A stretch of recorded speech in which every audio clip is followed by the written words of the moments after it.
नमस्कार। आज मैं फिर आपके सामने अपराध की एक और घटना लेकर आया हूं। घटना तो 2-3 साल पुरानी है, लेकिन इसका रिजल्ट हालिया है, 2-3 दिन पहले का।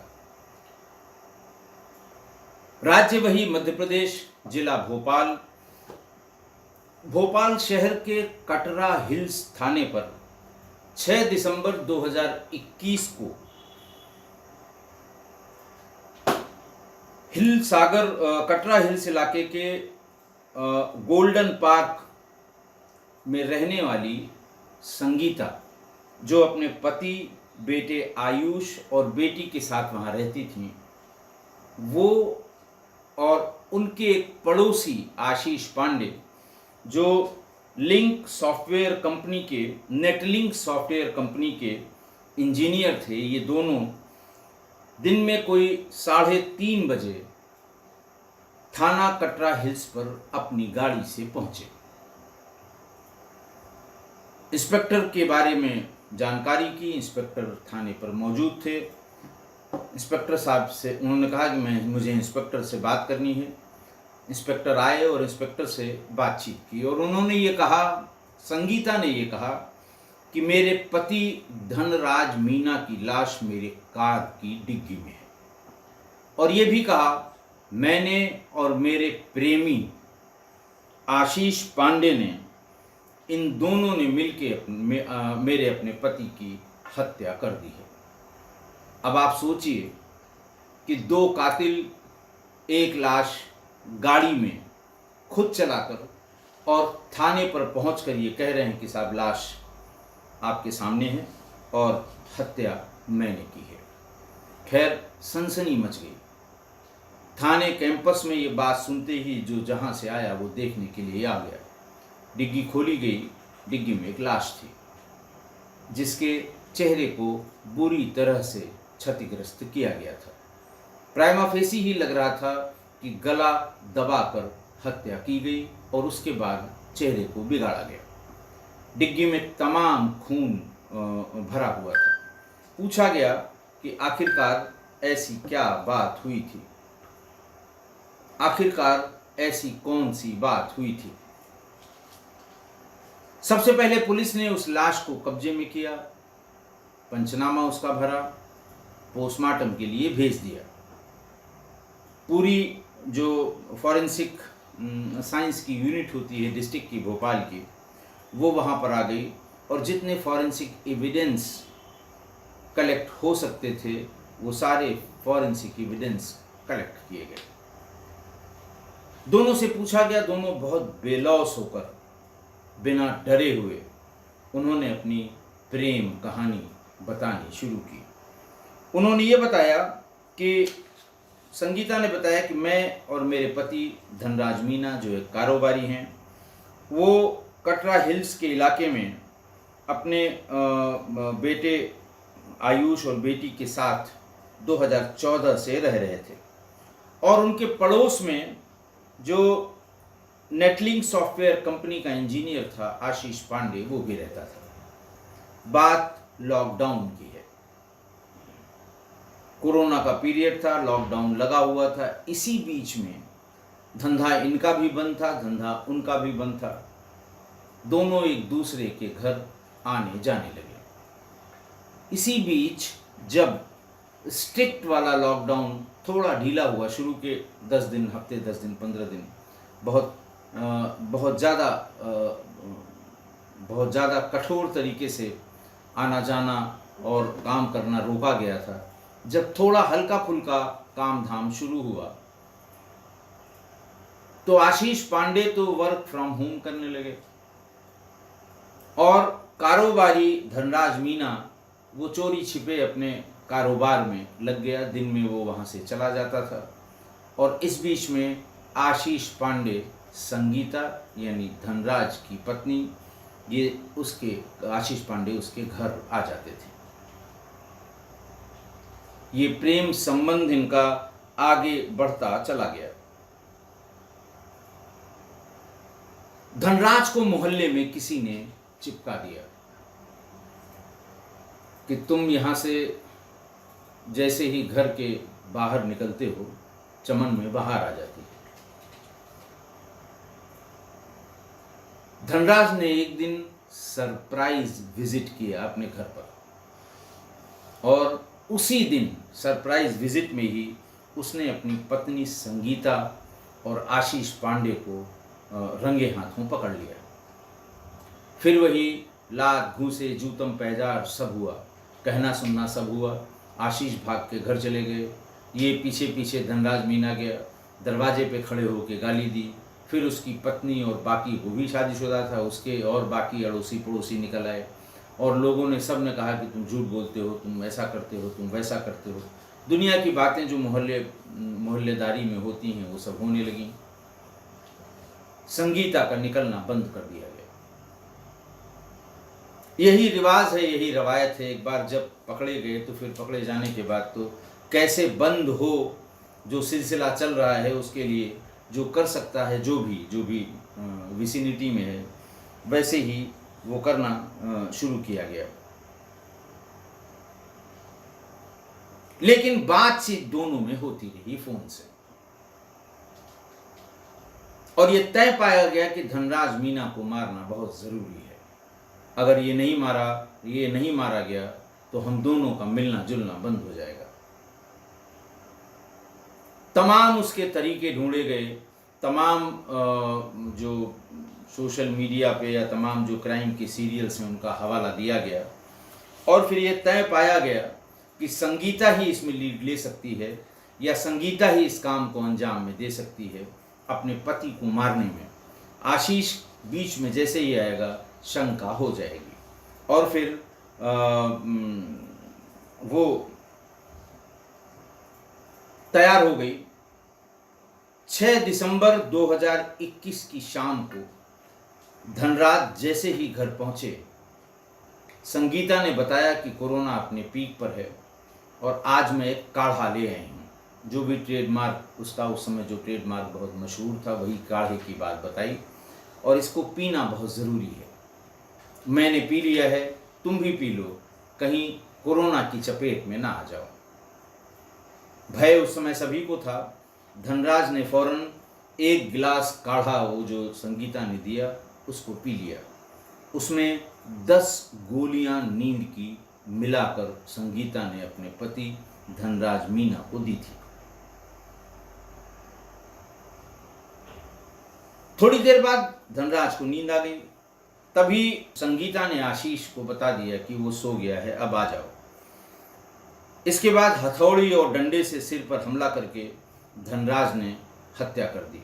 फिर भी डबली श्योर होने के लिए संगीता के दुपट्टे से उसका गला भी कस दिया।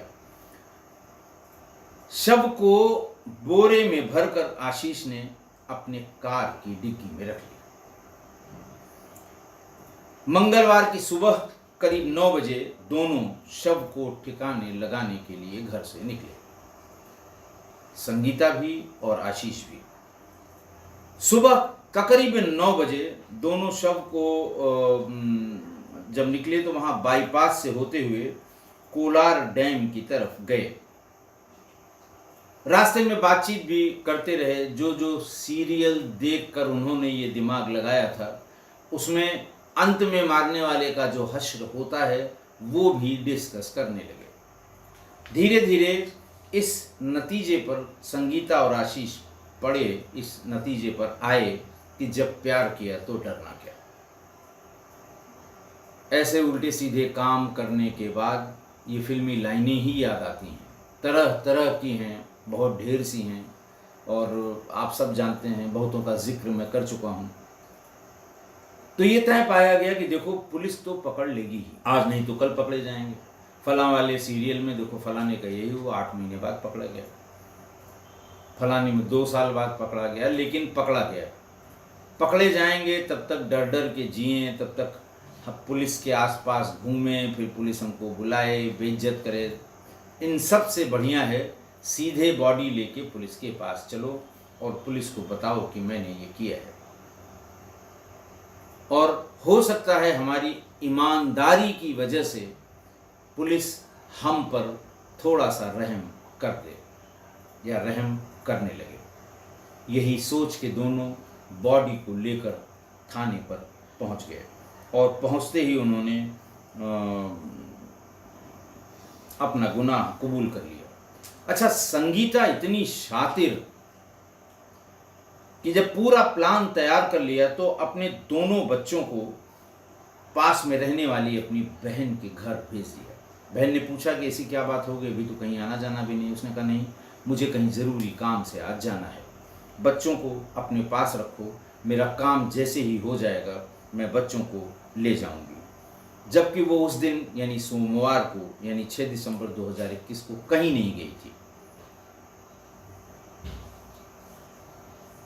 पूछा गया कि आखिर मार क्यों दिया, बैठ के भी बात सुलझ सकती थी।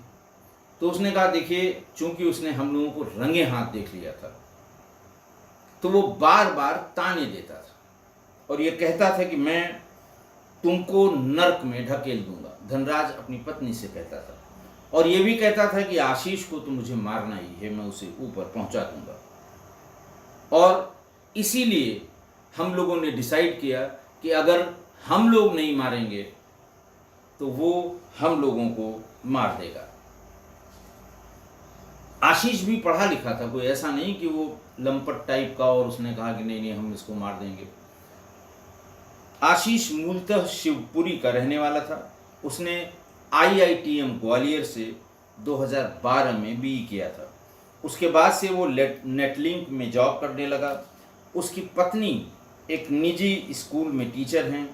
पिता उसके वो SBI से, स्टेट बैंक ऑफ इंडिया से रिटायर्ड हैं। काढ़े में गोली जो दिलाई गई वो भी आशीष लेकर आया था। आशीष ने बताया कि मेरे दादा को नींद नहीं आती है और मैं अक्सर डॉक्टर के प्रिस्क्रिप्शन पे वो दवाई अपने दादा के लिए ले आता हूँ। 10-10 टेबलेट ले आता हूँ। कभी कभार अगर वो प्रिस्क्रिप्शन में भूल भी गया, चूँकि डॉक्टर जानता है कि ये सालों साल से ये दवाइयाँ अपने दादा के लिए ले जाते हैं, इसलिए मुझे वो 10 टेबलेट लेने में कोई दिक्कत नहीं हुई। वहाँ पर गया, उसने देखने, उनका 10 चाहिए, उसने तुरंत दे दिया। वो जानता था कि अपने दादा के लिए ले जाते हैं और उसे पता था कि 10 गोलियों में कितनी गहरी नींद में धनराज सोएगा।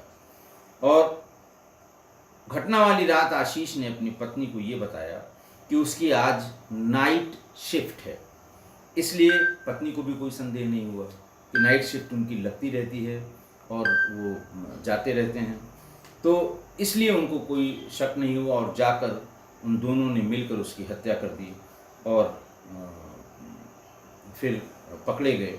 पकड़े जाने के बाद ये ट्रायल हुआ और इस ट्रायल में 6 जून 24 को यानी अभी हाल में दोनों को आजीवन कारावास की सज़ा भोपाल डिस्ट्रिक्ट एंड सेशंस जज के यहाँ से सुना दी गई।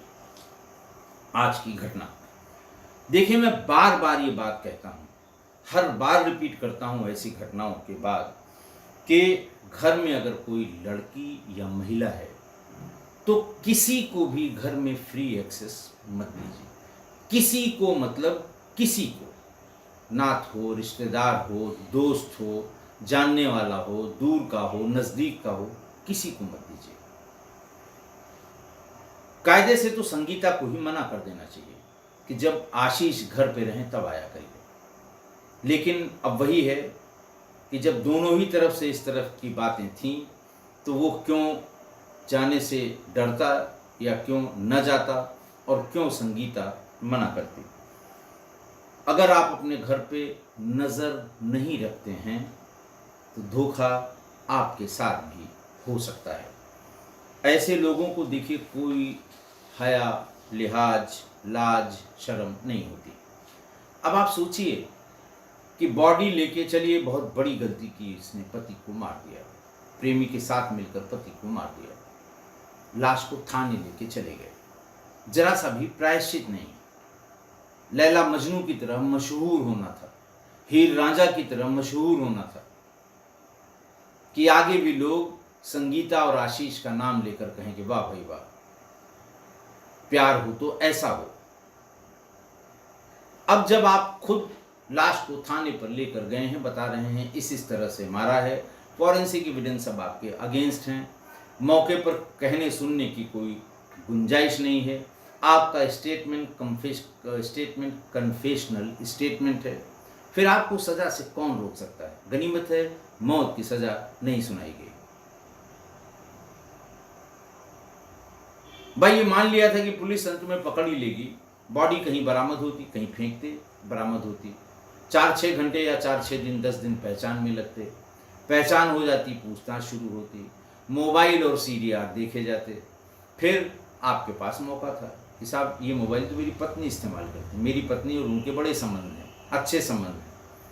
फिर पुलिस कहती नहीं नहीं ये बात नहीं है, फिर आप कहते नहीं ये बात है, फिर वकील खड़े होते और तमाम प्रयास करते आपके लिए, झूठी सच्ची बातें बताते। कुछ उम्मीद जगती कि इतने नृशंस हत्या के बाद भी मैं बच सकता हूं, लेकिन इसमें कौन सा वकील क्या बहस कर लेगा कि आप थाने पर ही बॉडी लेकर गए और ये बताया कि हमने ऐसे ऐसे मारा है और पोस्टमार्टम रिपोर्ट से वो साबित भी हो गया। इसलिए मैं जैसा हमेशा कहता हूं फिर कह रहा हूं कि मत दीजिए किसी को फ्री एक्सेस, और ऐसे घर में जहां पर महिलाएं और लड़कियां हों। सरप्राइज विजिट करिए, जैसे धनराज ने किया था, कहीं न कहीं से पता तो लगा था, तभी वो पहुंचा। और इस तरह की बातें बहुत लंबे समय तक छिप नहीं सकती, पता लग ही जाएंगी और फिर एक दिन आप रंगे हाथ पकड़े भी जाएंगे। तो इसलिए ऐसा कुछ मत करिए जिससे आपकी सामाजिक प्रतिष्ठा, जीवन, बच्चों का जीवन, ये सब बर्बाद हो। मत किसी को आने दीजिए इस तरह से, किसी को मतलब किसी को भी। पड़ोसी थे, आना जाना था, इनको भी पता था, उनको भी पता था, न इनको उस पे शक था न उसको इन पे शक था, लेकिन काम हो गया, मारा गया बेचारा, बेमौत मारा गया, कोई गलती नहीं थी तब मारा गया, धनराज मीना। इसलिए फिर मैं रिपीट कर रहा हूँ, बार बार कहता हूँ, इस तरह की घटनाओं के बाद 1000 बार कह चुका हूँ, थोड़ा सा ध्यान रखिए, कोशिश करिए कि किसी की भी फ्री एक्सेस घर में न हो। आशा है आप मेरी इस बात से सहमत होंगे। आज के लिए इतना ही, बहुत बहुत धन्यवाद।